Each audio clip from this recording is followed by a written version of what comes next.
Bom dia, irmãos, irmãs, graça e paz do Senhor Jesus, amém?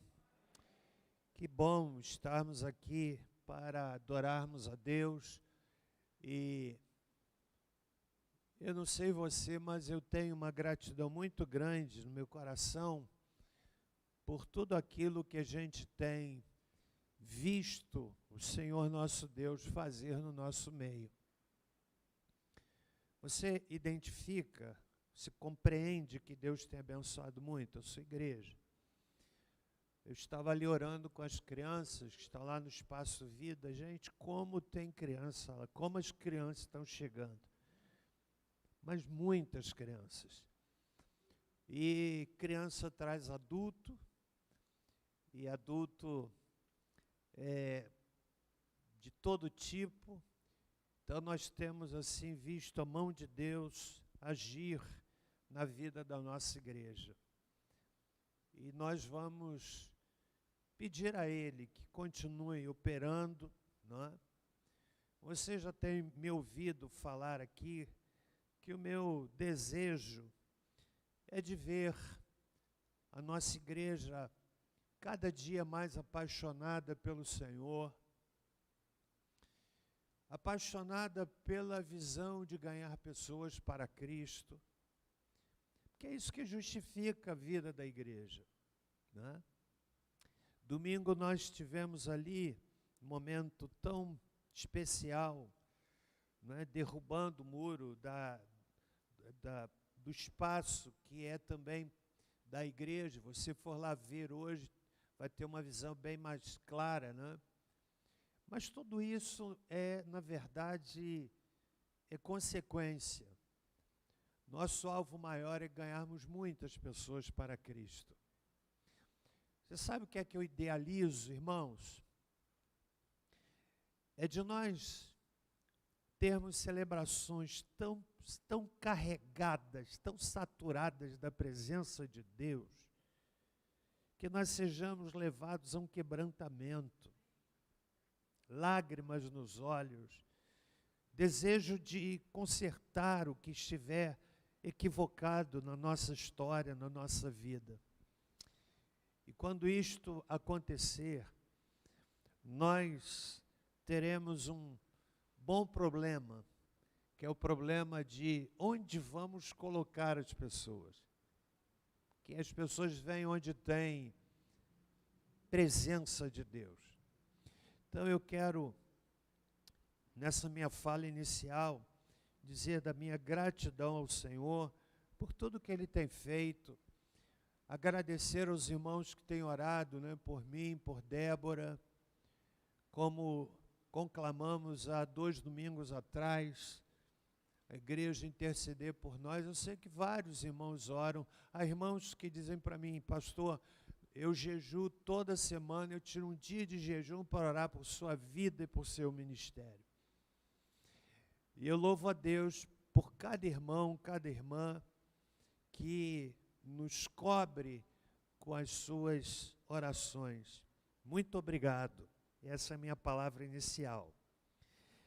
Mas eu quero também dizer, irmãos, que nossa igreja autorizou a equipe financeira a adquirir um outro carro. Nossa caminhonete estava bastante problemática. E Deus nos abençoou que nós compramos um carro, está aqui, olha, 7.000 quilômetros rodados.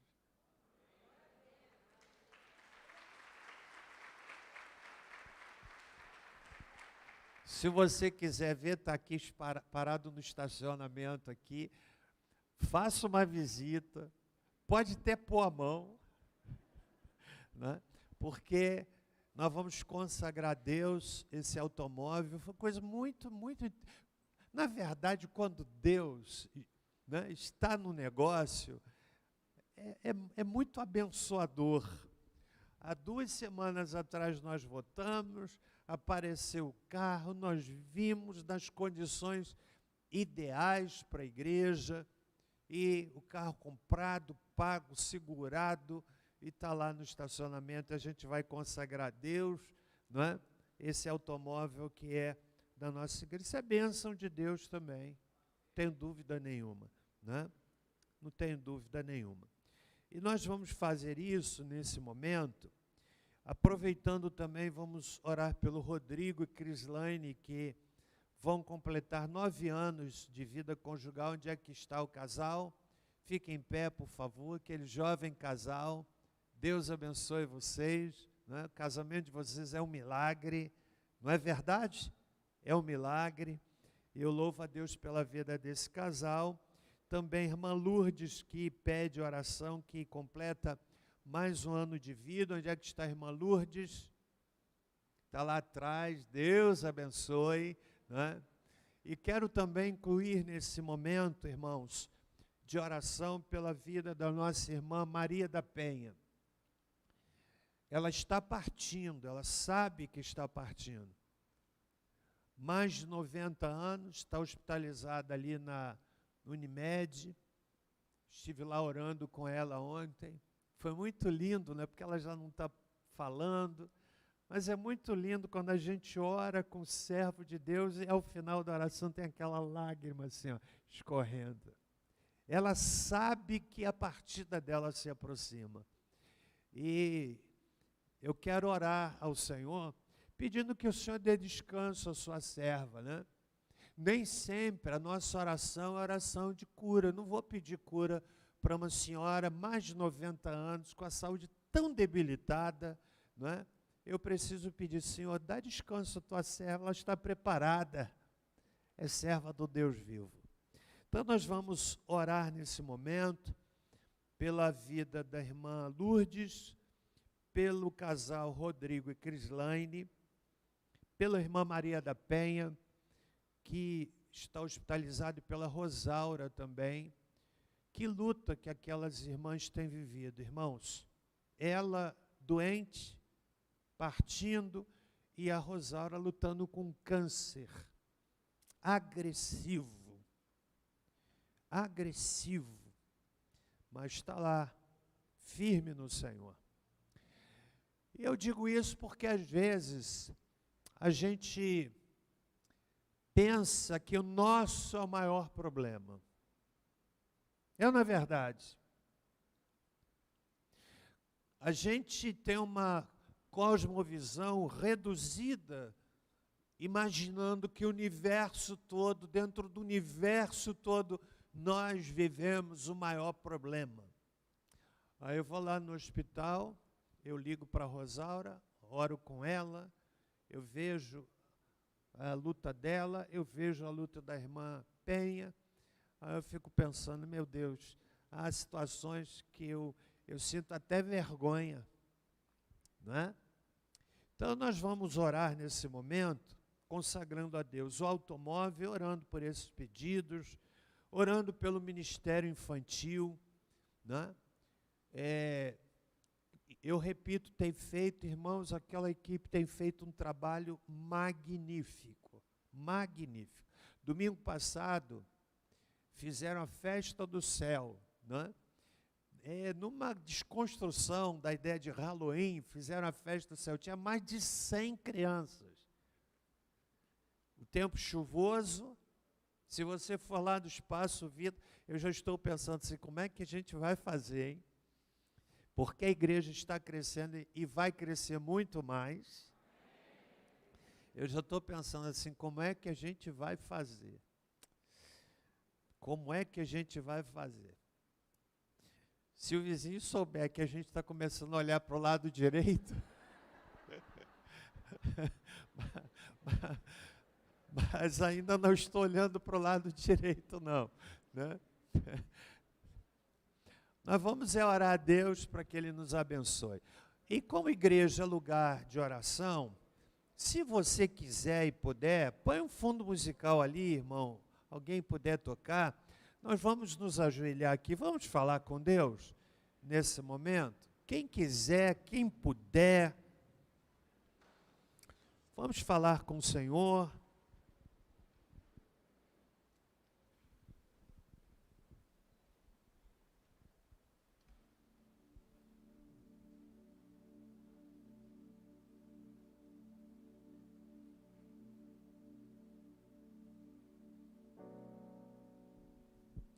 Senhor Deus, querido Pai, nós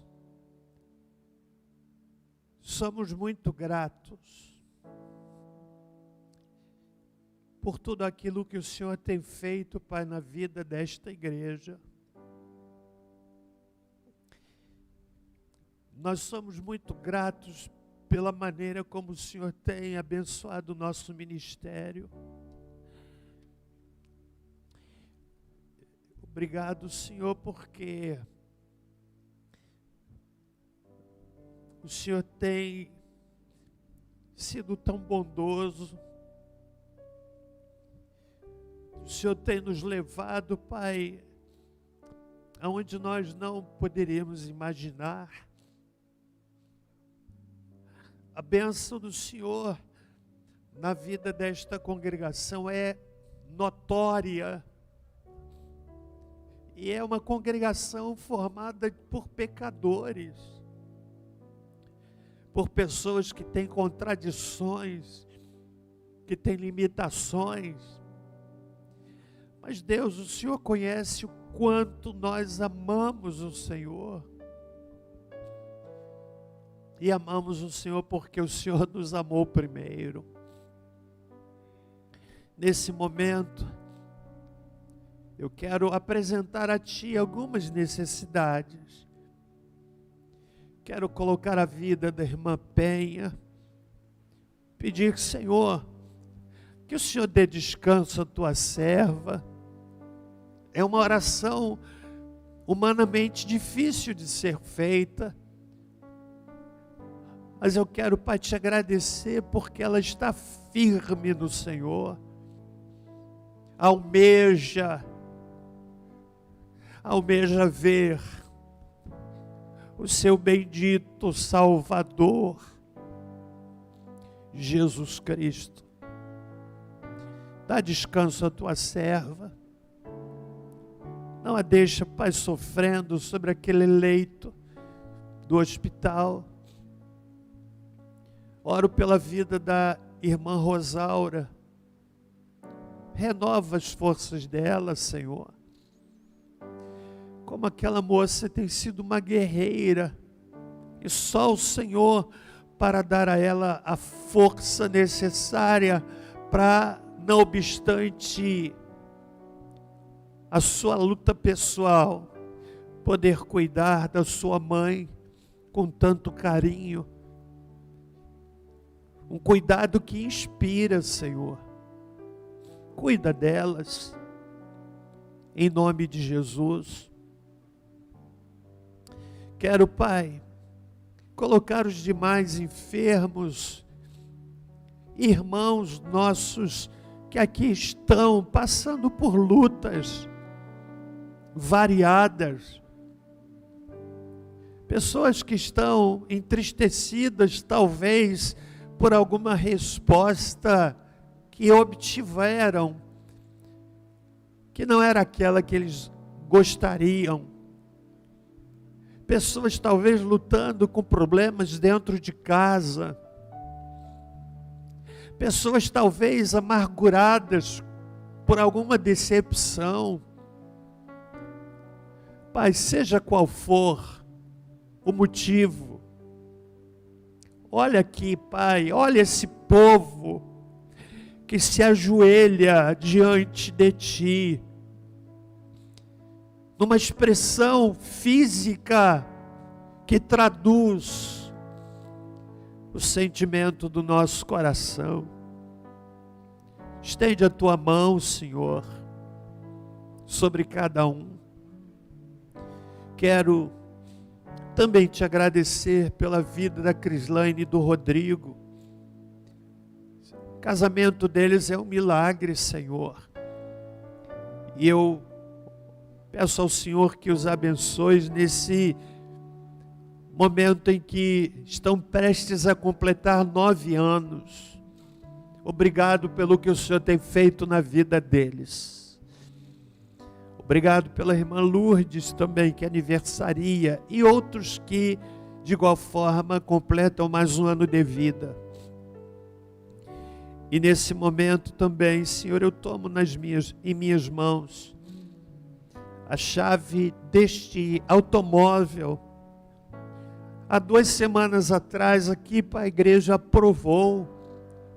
E o Senhor nos colocou, ó Deus, colocou diante de nós, de uma forma tão rápida, um automóvel na condição melhor do que a gente podia imaginar.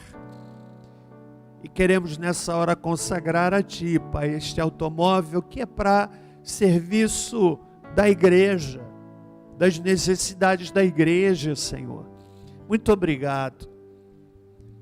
Fala conosco através, Pai, da Tua palavra que vamos ministrar.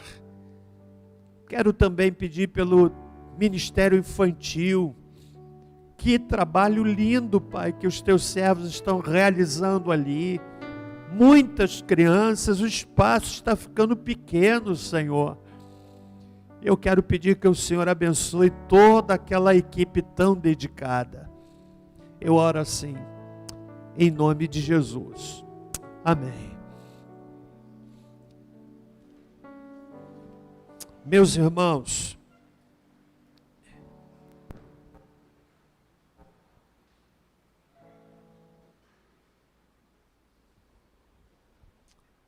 eu quero também aqui fazer uma consulta à igreja, que é o seguinte: nós estamos aí em contato com a arquiteta para apresentar oportunamente um projeto que vai ser trazido à igreja, não é, daquilo que a gente está assim intencionando, né, o jardim de oração.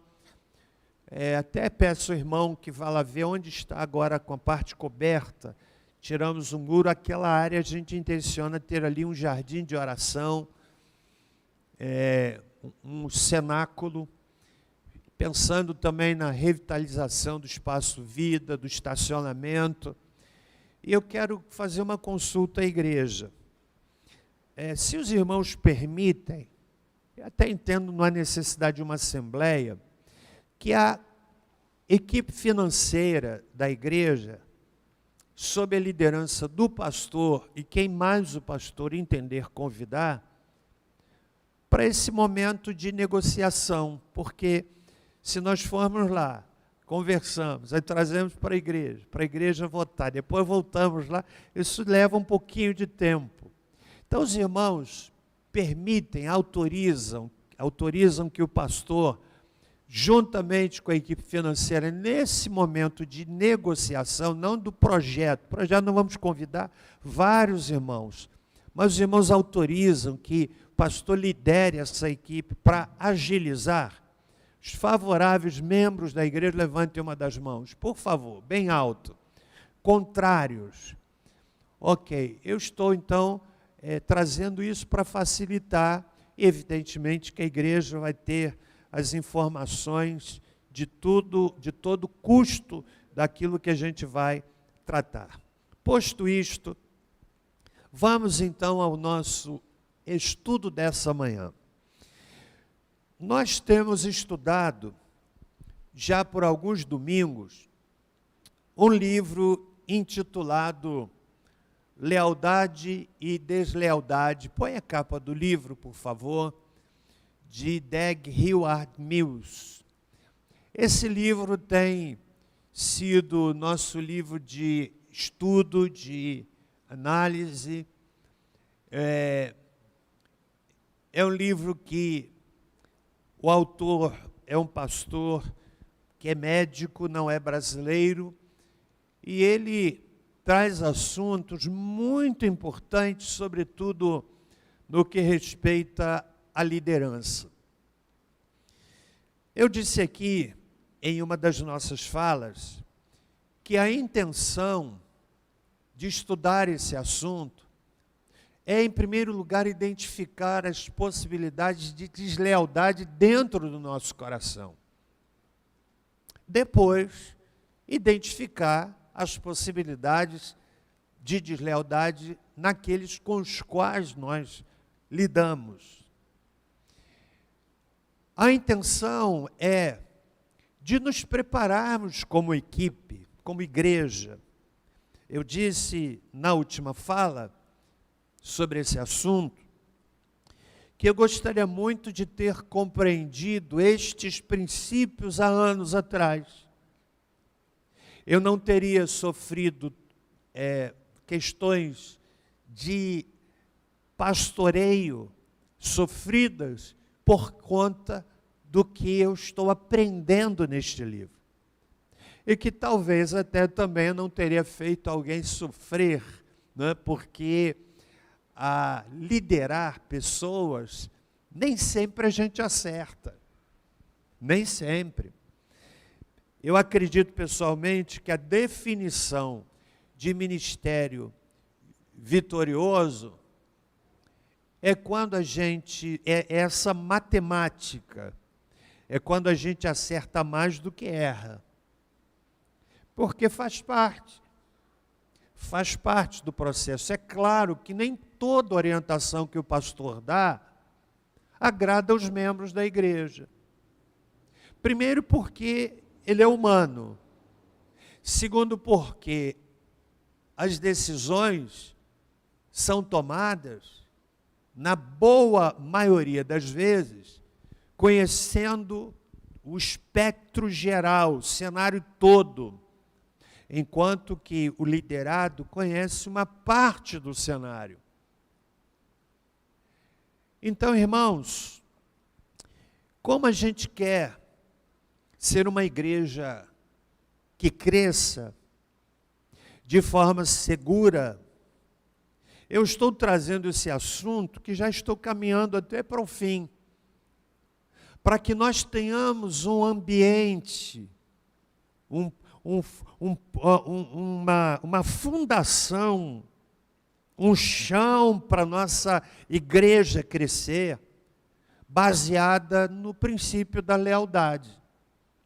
Lealdade das ovelhas para com o pastor, lealdade dos liderados para com o líder do seu ministério, lealdade no relacionamento entre os irmãos, porque lealdade é um princípio que ultrapassa o ambiente da religião.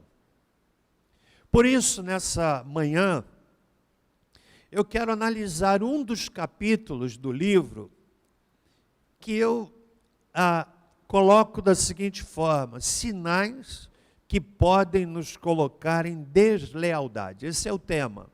Lá o autor parece-me que coloca sinais de deslealdade, mas eu quero traduzir isso de uma forma para nossa compreensão. No livro, o autor apresenta vários itens, são quase 30 itens, ou até mais. Mas eu não vou apresentar todos os 30 aqui. Selecionei alguns, adaptei outros, para que nós possamos crescer. Eu quero começar com um texto bíblico, que está em 1 Coríntios, capítulo 4, versos 1 a 5.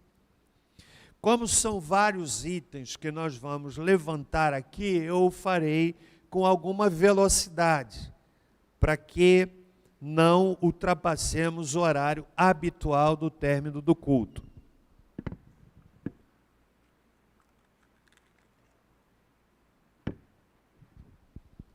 O apóstolo Paulo escreve à igreja de Corinto, Bíblia Sagrada, a palavra de Deus diz assim: que os homens nos considerem como ministros de Cristo e despenseiros dos mistérios de Deus. Além disso, requer-se nos dispenseiros que cada um se ache fiel. Guarde essa palavra tão firme que Paulo diz. O ministro, não apenas ministério pastoral, vamos pensar o ministro na sua perspectiva ampla, porque todos nós somos chamados para sermos usados por Deus. É importante, é vital que se ache fiel. Todavia, a mim, muito pouco se me dá de ser julgado por vós ou por algum juiz humano, nem eu tampouco a mim mesmo me julgo, porque em nada me sinto culpado, mas nem por isso me considero justificado, pois quem me julga é o Senhor. Portanto, nada julgueis antes de tempo, até que o Senhor venha, o qual também trará à luz as coisas ocultas das trevas e manifestará os desígnios dos corações. E então cada um receberá de Deus louvor. Quero ler o mesmo texto na Nova Versão Internacional. E quando eu trago uma leitura de uma outra versão, é para aclarar a sua compreensão do texto bíblico, que diz assim: portanto, que todos nos considerem como servos de Cristo e encarregados dos mistérios de Deus.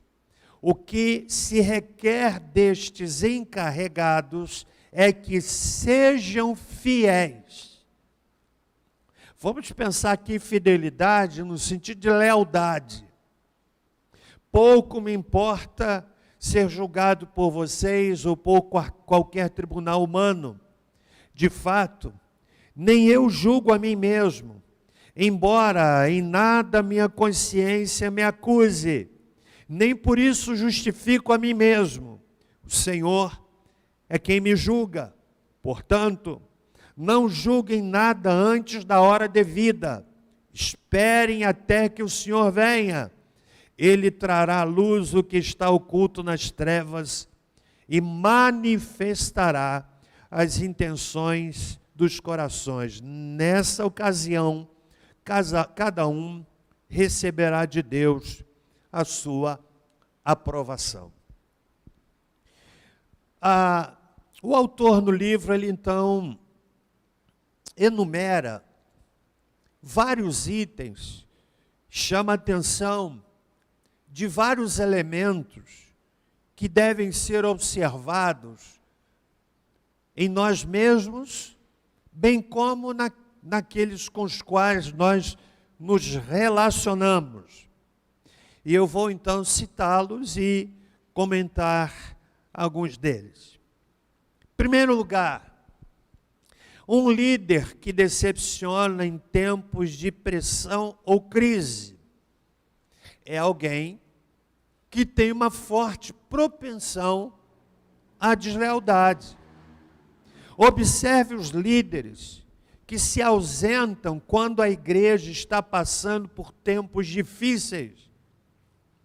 Cuidado com as pessoas que desaparecem quando a igreja, não estou falando do seu problema pessoal, da sua luta pessoal, mas muitas vezes a igreja está passando por um momento tão difícil, e há líderes que se ausentam.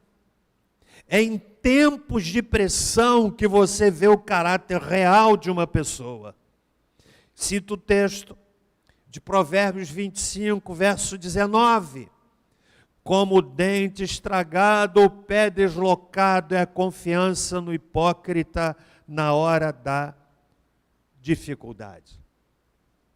O líder que na hora do momento mais difícil da sua igreja, às vezes a igreja passa por lutas difíceis.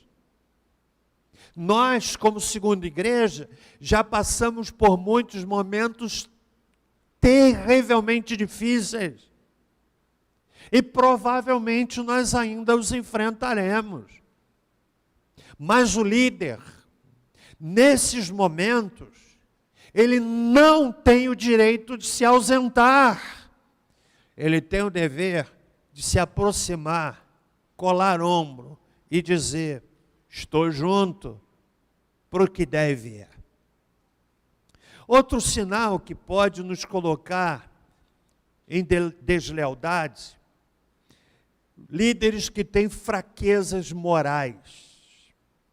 Paulo, escrevendo a Timóteo, na segunda epístola, capítulo 2, verso 15, ele diz assim: procura apresentar-te a Deus como aprovado, que não tem do que se envergonhar, e que maneja bem a palavra da verdade.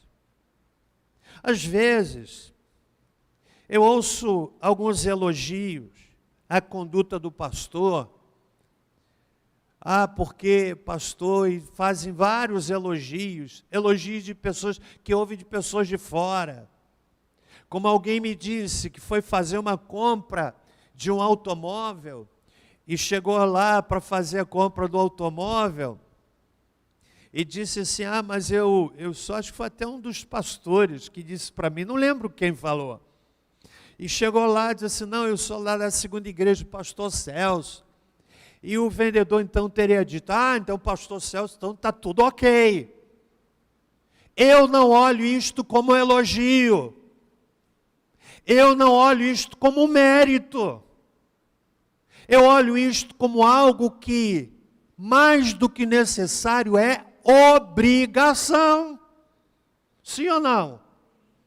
Porque a minha Bíblia diz, procura apresentar-te a Deus aprovado. Está lá no texto. Que é o selo vertical, divino. Obreiro que não tem de se envergonhar, que é a evidência horizontal, ética. E que maneja bem a palavra da verdade. Então isso não é mérito, não é elogio. Não me posso nem me gloriar, ao contrário. Eu olho isso como algo que não faz diferença, porque é dever do crente, não só do pastor, é dever do crente, é meu dever, é seu dever, e aquilo que é dever, não faz sentido nos gloriarmos. Você está entendendo o que eu estou dizendo aqui? Então, irmãos, o líder que tem fraquezas morais, ele tem forte possibilidade de ser desleal. Uma pessoa que vive em pecado está continuamente em rebeldia contra Deus. Essa atitude de rebeldia pode ser contra qualquer representante de Deus de uma hora para outra.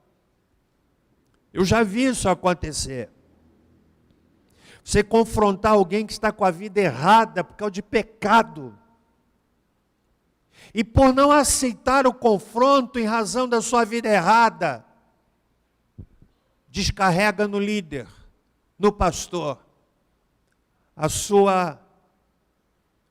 os seus desacertos.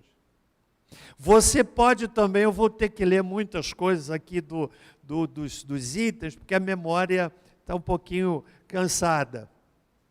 Você pode também ter de disciplinar esse sujeito por seus erros.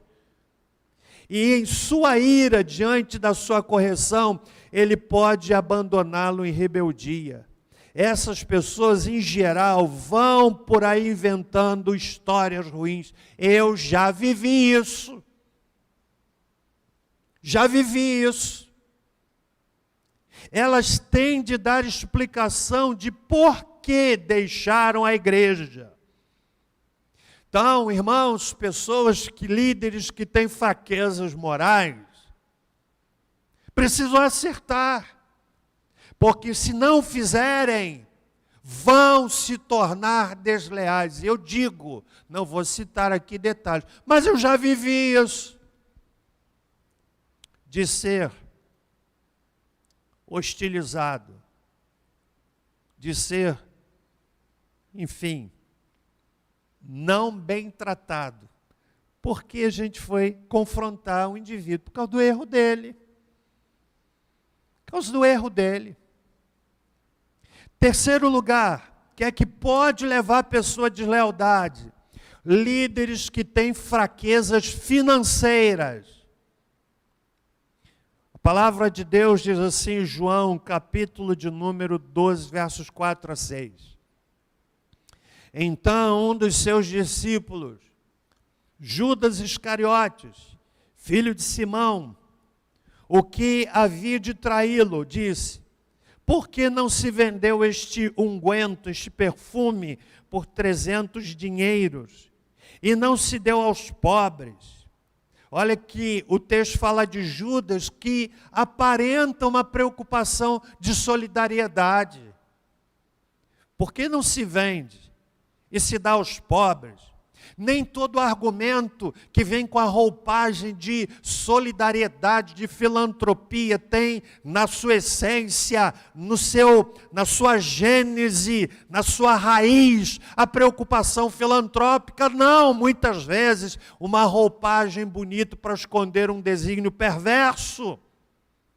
Diz o texto: ora, ele disse isso não pelo cuidado que tivesse dos pobres, mas porque era ladrão e tinha a bolsa e tirava o que ali se lançava. Meus irmãos, uma pessoa que tem fraquezas financeiras fica susceptível à deslealdade. E quantos há que têm fraquezas financeiras? Quando eu falo fraqueza financeira, eu não estou me referindo ao indivíduo que tem uma renda pequena, não.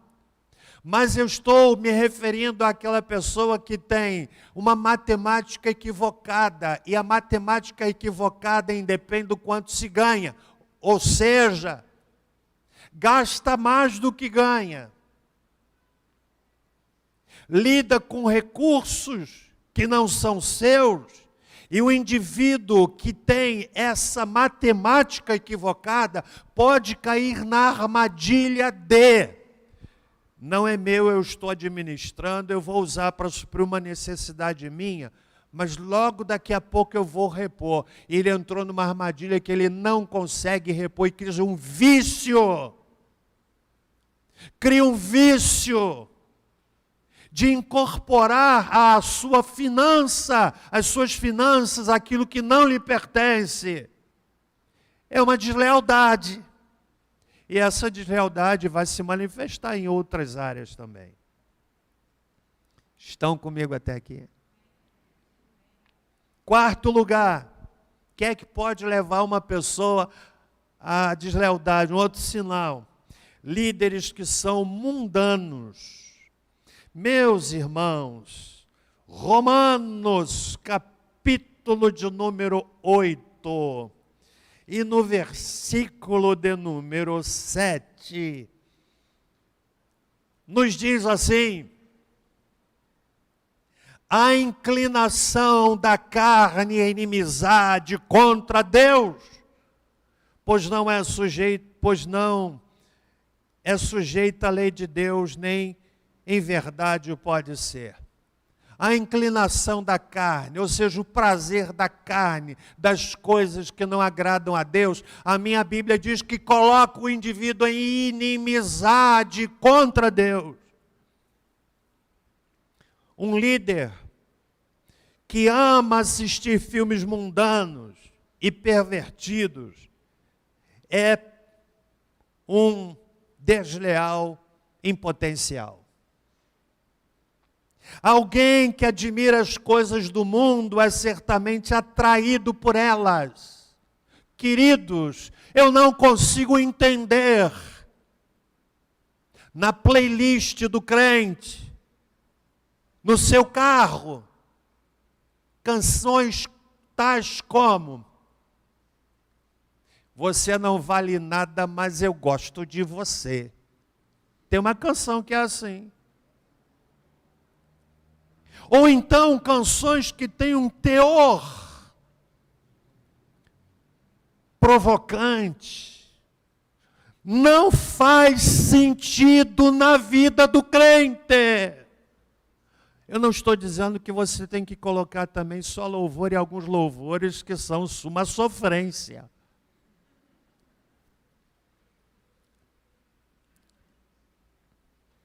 O que eu estou querendo dizer é o que a Bíblia diz.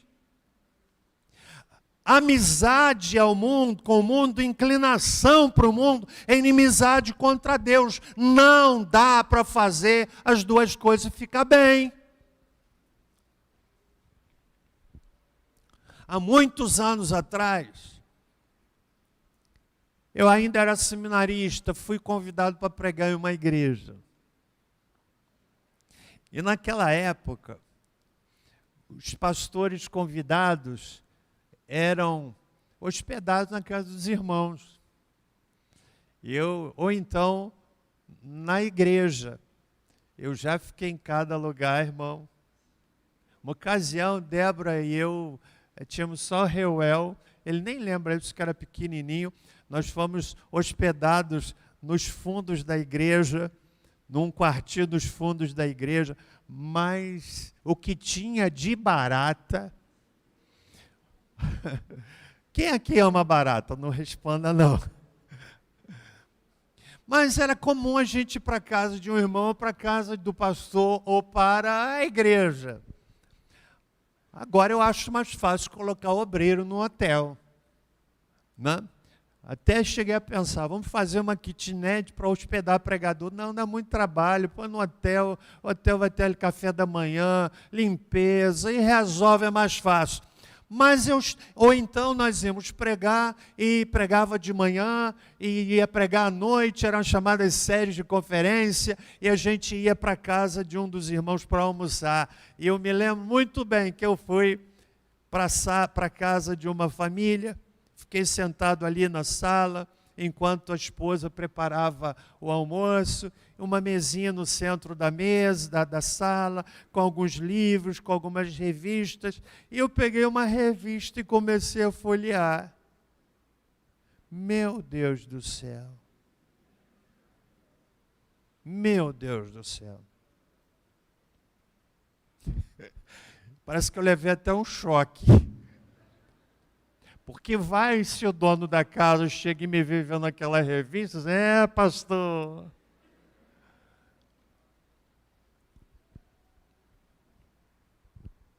Líderes mundanos, mas crentes mundanos.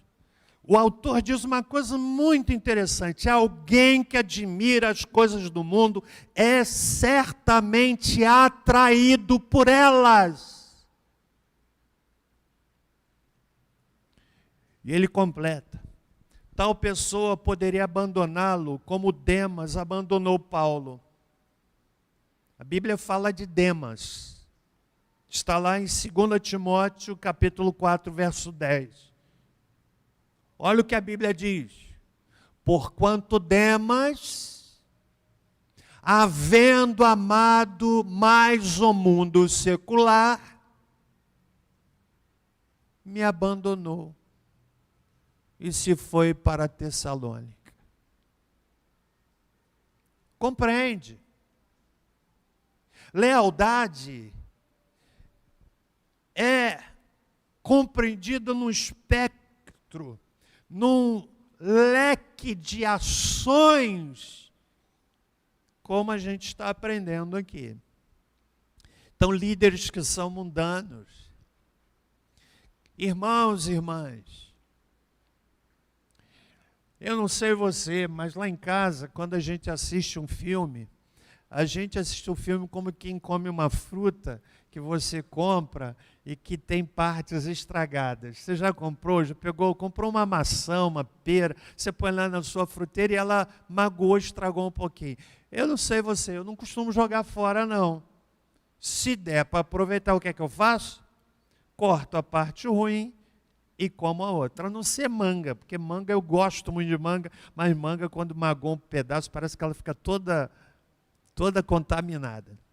Mas às vezes a gente assiste um filme assim, com controle remoto. Daqui a pouco tem que picotar, porque aquilo não vai me fazer bem, para que eu vou assistir? Aí a gente passa para outro canal, aí imagina, já deve ter passado mais ou menos 5 segundos, 10 segundos dessas cenas, aí volta, mas ainda está. Aí a gente fica assim, vendo o filme em pedaço. Né? E alguns até que a gente diz, não vai valer a pena prosseguir assistindo isso. Você sabe por quê? Porque todos nós somos atraídos por isso. Ou seja, aquilo que a gente passa a ter contato frequente nos influencia. Nos influencia. Está entendendo, irmão, o que eu estou dizendo aqui? Quinto lugar. que é que pode levar uma pessoa a se tornar desleal? Líderes que pensam que podem fazer o que você está fazendo melhor do que você.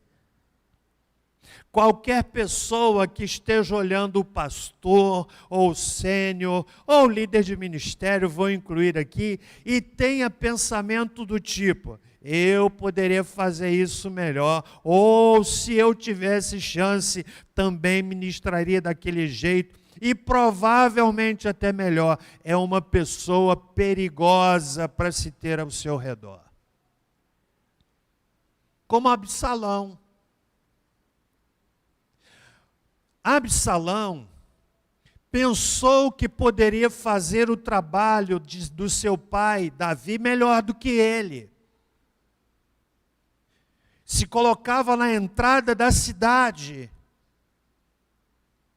e de uma forma muito capciosa, muito sorrateira. As pessoas iam para ter um contato com o rei, e em outras palavras ele dizia assim: o rei está muito ocupado, pode falar comigo. E lá no segundo livro de Samuel, capítulo 15, verso 4, diz assim: quem me dera ser juiz na terra, para que viesse a mim todo homem que tivesse demanda ou questão, para que lhe fizesse justiça. Em outras palavras, se fosse eu, faria diferente. A pessoa que nutre esse tipo de pensamento se torna um desleal em potencial, se torna perigosa.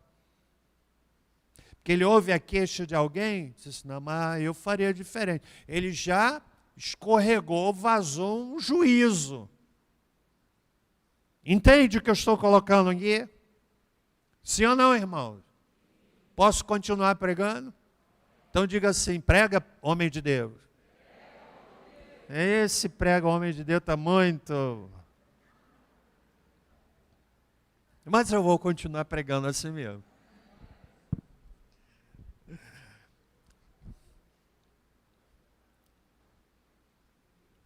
Pessoas nesta condição tornam-se extremamente críticas. Não crítica no sentido positivo, de observar a deficiência e apresentar a solução. Há aquele crítico que vê o problema, mas não apresenta a solução. Se o indivíduo identifica uma dificuldade, que ele sinalize a dificuldade, mas de preferência traga junto a solução.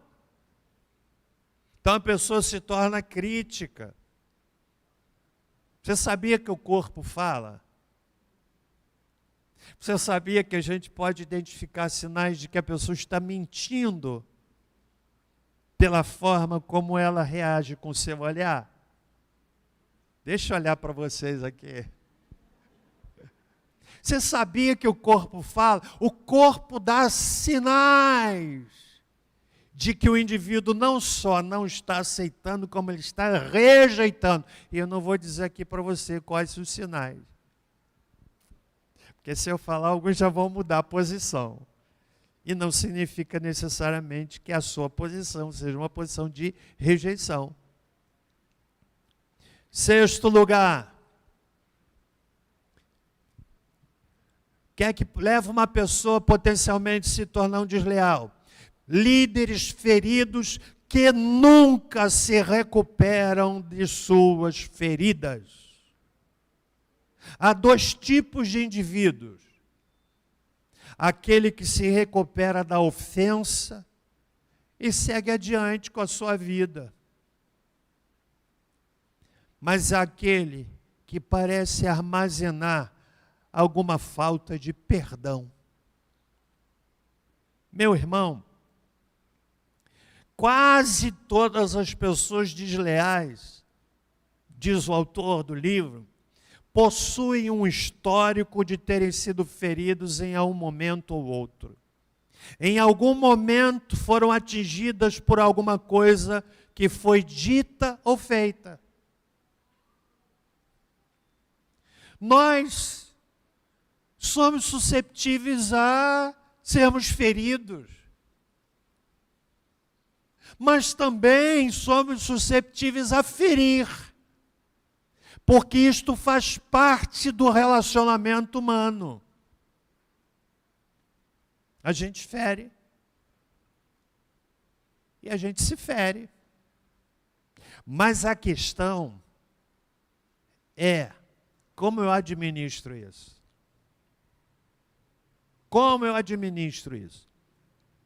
Absalão parece-nos que era um indivíduo que agasalhou uma ferida dentro dele, porque a sua irmã, a Tamar, foi violentada pelo seu irmão Amnon. E ele ficou com aquela ferida dentro dele. Diz o texto, segundo Samuel 13, 22, porém Absalão não falou com Amnon nem mal nem bem, porque odiava Amnon por ter ele forçado a Tamar, sua irmã. Foram 2 anos, que Absalão ficou com algo guardado dentro do coração. 2 anos. A ferida produziu fruto da vingança no coração dele. Por isso, irmão, a melhor forma de lidarmos com feridas é buscando quem nos feriu para dar a chance à pessoa de dizer, me perdoa, eu não tive a intenção, porque muitas vezes, aliás, a maioria das vezes nós somos feridos por pessoas que nos feriram e elas nem têm noção de que nos feriram, porque não fizeram por mal. Quem aqui já foi ferido? Levanta bem alto a mão. Você foi ferido? Quem aqui já feriu alguém? Mas você saber que talvez você tenha ferido alguém, a pessoa ferida não sabe que você não sabe que a feriu.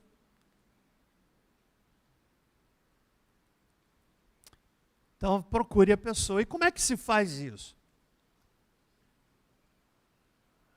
Você já aprendeu aqui o PNP?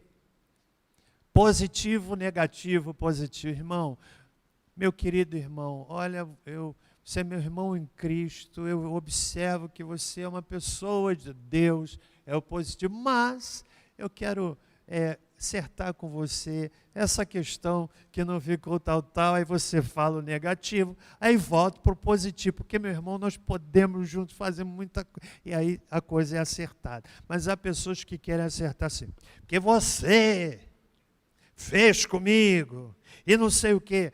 Ação gera o quê? Reação. 7º lugar. Meus irmãos, e eu encurtei, hein? Mas está caminhando para o fim da metade do sermão. Líderes que se irritam e reagem toda vez que você os corrige. É difícil confrontar. A maioria das pessoas prefere não confrontar, prefere se omitir. Prefere não falar. Não é fácil para mim fazê-lo. Não é fácil para mim a ação de não falar, ou de falar, mas eu tenho de falar, como líder. Um líder, muitas vezes, terá de corrigir seus liderados. E quando uma pessoa fica irritada pela correção, certamente pode haver alguma questão acerca do seu caráter. Irmão, uma pessoa que se irrita quando você corrige, qual é o pai que não corrija seu filho? Precisa corrigir.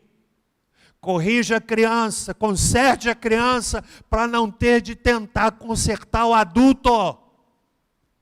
Corrija, a Bíblia ensina, corrija, instrui. Nós vivemos um cenário, irmãos, que desconstrói a família e que lançou na sociedade uma bomba de efeito retardado, encorajando ou desencorajando a disciplina das crianças. É um efeito retardado. O futuro dirá o tipo de adulto que está sendo formado nessa usina terrível de formação de uma sociedade que não tem limites. Aí a pessoa não gosta de ser corrigida. Provérbios 29:1 diz assim: quem retesa a nuca diante das repreensões, sabe o que é retesar? Faz assim, ó, sabe, endurece. Diante da repreensão, de repreensões, será quebrantado de repente, sem remédio. Eclesiastes 4,13, melhor é o jovem pobre e sábio do que o rei velho e insensato, que se não deixa mais admoestar. Tem gente que diz, eu já sei tudo. Tolo, sabe nada. Nem que pode me corrigir. Aí tem gente que gosta até no cenário religioso de dar uma carteirada, mas eu sou o diácono tal, sou o presbítero tal, eu sou o chefe líder, comandante, capitão general da comissão de não sei o quê. Salomão diz que o jovem pobre, sábio, é melhor do que o rei velho, insensato, que não aceita mais ser admoestado. E é bom que nós aprendamos isto. Amém, irmãos? Está abençoando você? Mas eu estou avançando para o item de número 8. Que deve uma pessoa se tornar susceptível à deslealdade, uma pessoa que dá desculpas e continuamente se justifica. Há pessoas que nunca estão erradas sobre nada. Elas nunca têm qualquer coisa por que pedir desculpa. Não me arrependo de nada que eu fiz. Tolo. Tolo. Não obstante as provas incontestáveis de rebeldia, Saul insistia em se justificar. Você sabe que Saul perdeu o trono, irmãos, entre outras coisas, porque ele não assumia seus erros. No verso 20, parte A, de 1 Samuel capítulo 15, ele está argumentando quando Deus disse, olha, é melhor obedecer do que sacrificar. Ele diz assim, eu dei ouvidos à voz do Senhor, deu nada. Há pessoas que só se justificam, que não assumem seus erros, não crescem. 9º lugar, eu preciso ser rápido, porque eu tenho só 10 minutos. Uma pessoa que não cumpre promessas, uma pessoa que constantemente faz promessas e as quebra, é alguém difícil de se confiar. Às vezes, os pais criam filhos que não vão confiar nos pais porque semeiam a desconfiança na medida em que prometem e não cumprem o que prometeram. Vou fazer isso com você, filho, filha. E a criança fica esperando. Ele não faz. Não recupera por não ter feito. Não senta para dizer, eu errei com você, filho, você me perdoa. Aí a coisa fica assim, todo mundo fingindo que está resolvido, quando de fato não está resolvido. Infidelidade, olha que coisa forte que o autor colocou. É uma falha de caráter e transcende todas as esferas da vida de uma pessoa. Se uma pessoa for infiel ao seu amado, namorado ou namorada, ou esposo, esposa, ela, provavelmente será infiel a você um dia. Porque pensa bem, é infiel com a esposa, é infiel com o marido. A infidelidade é como uma sombra. Em algum momento ele vai ser infiel no trabalho, em algum momento ele vai ser desleal no trabalho, em algum momento vai ser desleal na igreja com o seu líder. Simples assim, que é uma sombra. Você consegue andar e se desvencilhar da sua sombra? A sombra só desaparece quando a gente está cercado por intensa luz. Amém, meus irmãos? Se uma pessoa for, então, infiel, ela vai ser desleal. Quem mente em pequenas coisas, mentirá em grandes coisas. Há pessoas que são viciadas na mentira. Quem é infiel nas pequenas coisas, provavelmente será infiel nas grandes coisas. Nós não levamos muito a sério a questão da mentira. A minha Bíblia diz que o diabo não criou o céu, o diabo não criou a terra, não criou uma planta, não criou uma flor, não criou rios, não criou montanhas, não gerou nada. A única coisa que a minha Bíblia diz que ele é pai de quê? Da mentira. 10º lugar. Líderes que não são fiéis nos dízimos e nas ofertas. Há pessoas que têm desconforto em falar desse assunto. Vamos à Bíblia? Qualquer um, o autor coloca no livro uma coisa muito interessante. Ele diz assim: qualquer um que vai a um restaurante e não paga por sua refeição é um sujeito perigoso. Vai a um restaurante, come e tal, depois tira do bolso uma mosca e põe na comida. Encontrei a mosca, não vou pagar. Você acha que isso não acontece? Quem é que já ouviu alguma história assim? Levanta a mão, irmão. Pode levantar, que eu sei que não foi com você. Comeu, agora não quer para invento isso para não pagar. Infiel, desleal. Você acha que esse indivíduo vai ser leal em outras coisas? Qualquer um que se beneficie da igreja, por favor, preste atenção nisso. Eu estou lendo a Bíblia, é dever meu como pastor pregar para esse auditório. Qualquer um que se beneficie da igreja, mas secretamente não a sustenta, precisa ser observado. Quantos benefícios que tem na igreja? Você sabia que tudo aqui tem custo?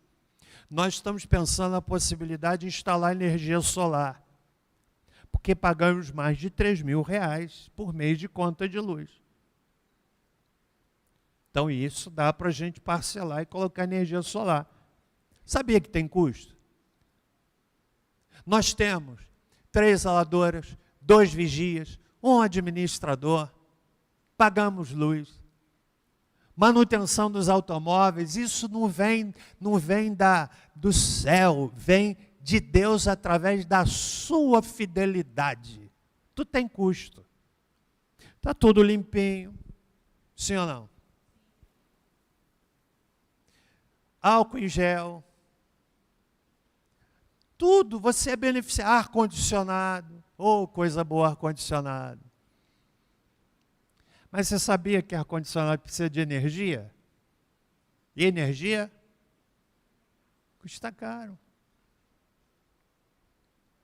Pastor, mas eu estou desempregado. Claro, irmão, não é com você não, querido. Ore a Deus para Deus te dar um emprego. A gente quer que você seja abençoado. Malaquias 3, 8 e 9. Roubará o homem a Deus? Todavia vós me roubais e dizeis, em que te roubamos? Nos dízimos e nas ofertas alçadas. Com maldição sois amaldiçoados, porque me roubais a mim, vós toda a nação. 11º lugar. O que é que coloca a pessoa numa condição de deslealdade? Uma pessoa, isso eu achei muito forte, uma pessoa que aprova alguém que toma decisões erradas. Veja a experiência de Joabe. Joabe foi um camarada desleal. 1 Reis 1,7 diz assim, Davi tinha escolhido, Salomão vai ser rei, e não Adonias. Joabe sabia dessa escolha do rei. E diz o texto, e tinha, no caso Adonias, inteligência com Joabe, filho de Jeruia, e com Abiatar, o sacerdote, os quais o ajudavam, seguindo Adonias. Ou seja, Joabe ajudava Adonias em deslealdade com Davi. Aprovar o que o outro faz errado. Pessoa, hoje é uma cultura de exposição da vida privada na internet. Pessoa bebeu água, põe na internet. É a cultura das bocas e bicos. Biquinho na internet.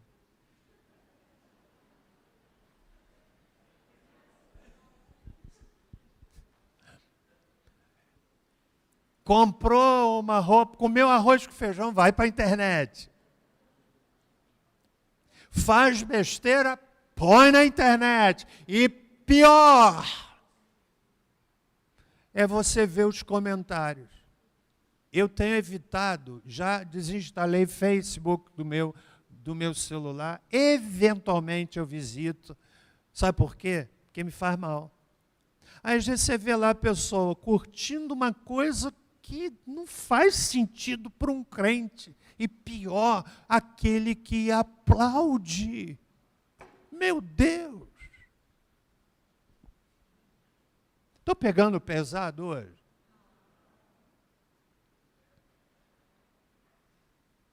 Joabe aprovou as ideias erradas de Adonias.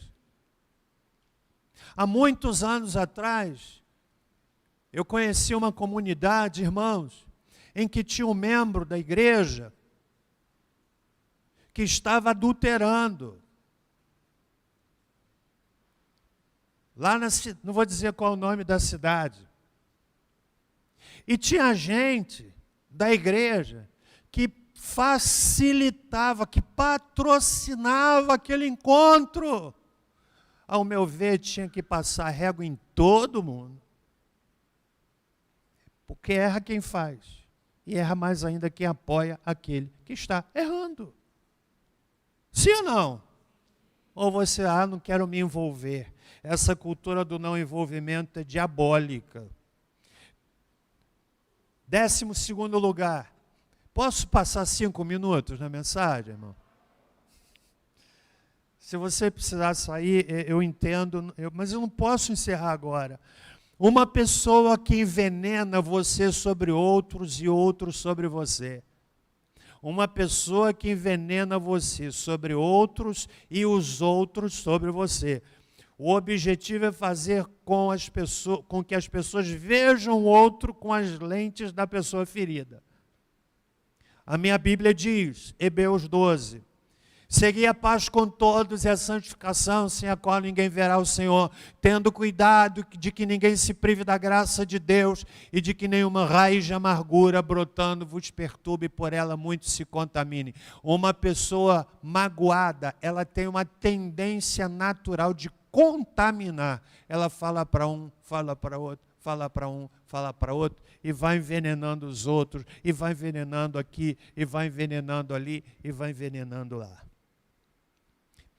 Antepenúltimo item, um líder que tem uma Jezabel como esposa.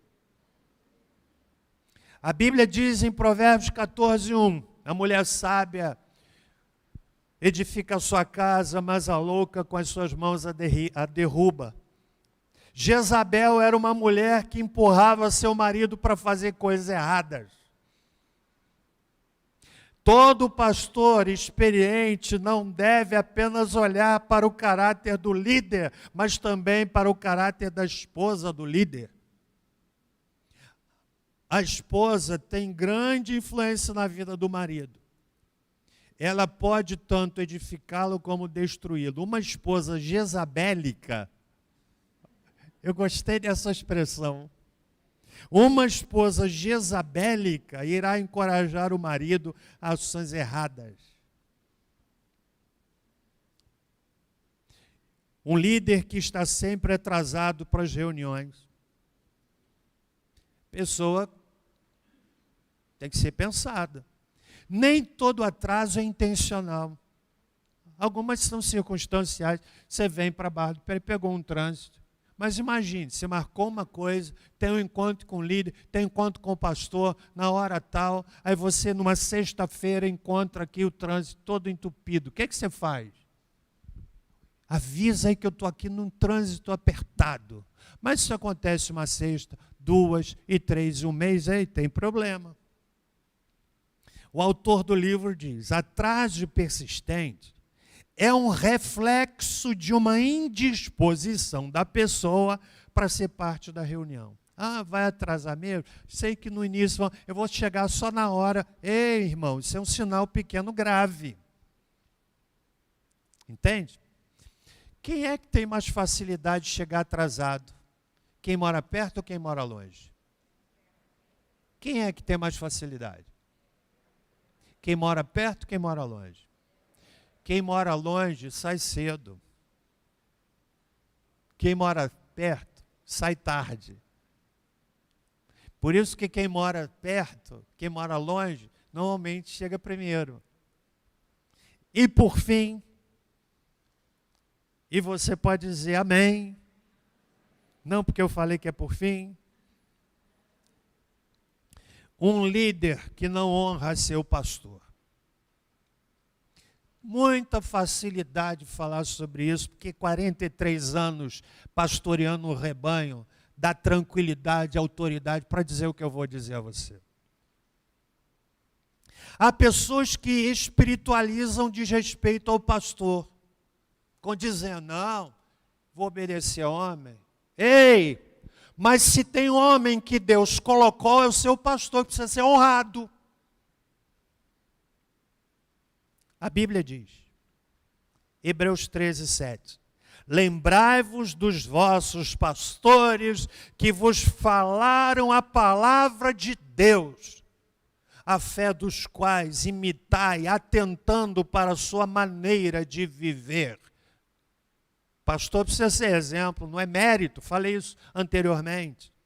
Hebreus 13, 17, obedecei a vossos pastores, sujeitai-vos a eles, porque velam por vossa alma como aqueles que hão de dar conta delas, para que o façam com alegria e não gemendo, porque isso não vos seria útil. A igreja precisa aprender a honrar seus pastores. Tem feito isso. E eu estou ensinando a igreja. Estou reforçando o ensino. Paulo, o escritor aos Hebreus, diz, por aqueles que vão prestar conta das suas almas. Não é diácono que vai prestar conta, não é líder de ministério que vai prestar conta, não é o maestro que vai prestar contas, não é o pessoal do louvor que vai prestar contas, não são os introdutores que vão prestar contas. Este livro diz: eles velam por vossas almas. Você sabe o que é velar por vossas almas? É aquilo que a gente busca fazer de madrugada, quando nos levantamos e vamos ao trono de Deus pedindo, Senhor, o que é que eu vou fazer? Aquele problema, aquele casamento, aquele irmão, aquela situação complicada que eu não sei como fazer. Senhor, Senhor, Senhor, isso é velar. Está entendendo? E o último texto. 1 Timóteo 5,17. Os presbíteros que governam bem sejam estimados por dignos de duplicada honra, principalmente os que trabalham na palavra e na doutrina. Pastor precisa ser honrado. Ser honrado. Eu estou ensinando a igreja.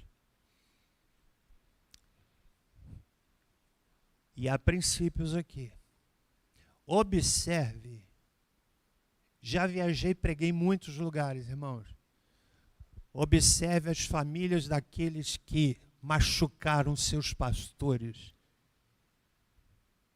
A conta chegou. Já vi muitas histórias. Pastores foram feridos. Pastores que foram feridos. Eu gostava muito de conversar com o seu pai, pastor Israel. Ele me contou cada caso. Disse, meu Deus, foi feito isso com o pastor? A conta chegou. Tem um princípio aí, querida. Está entendendo o que eu estou dizendo aqui? Vamos ficar em pé. Vamos finalizar o culto dessa manhã, quase, já é tarde, né? Nessa tarde. Foi abençoado? Falou o seu coração, irmão? Sim ou não? Falou? Nós vamos orar finalizando o culto. Obrigado porque você foi tão amoroso e ficou mais 10 minutos, mas eu não poderia encerrar o que eu pedi a Deus direção para trazer. São mais de 30 itens, eu os reduzi naqueles que me pareceram pertinentes para a nossa comunidade hoje. Pai, quero te agradecer pela oportunidade de pregar a Tua palavra, de instruir a igreja, instrução que me parece tão necessária num tempo em que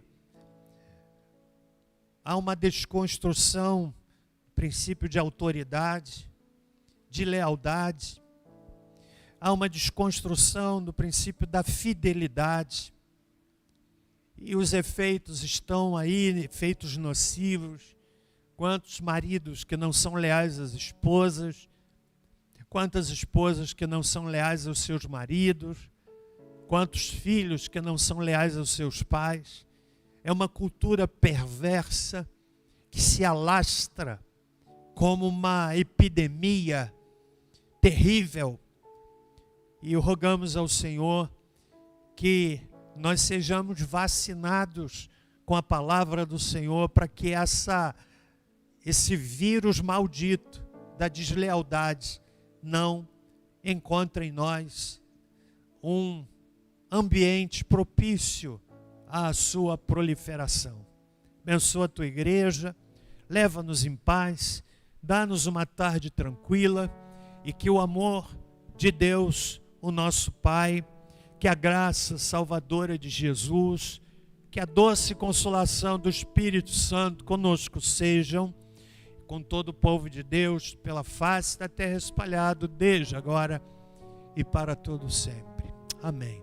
Vá em paz, uma boa tarde, um bom almoço para todos.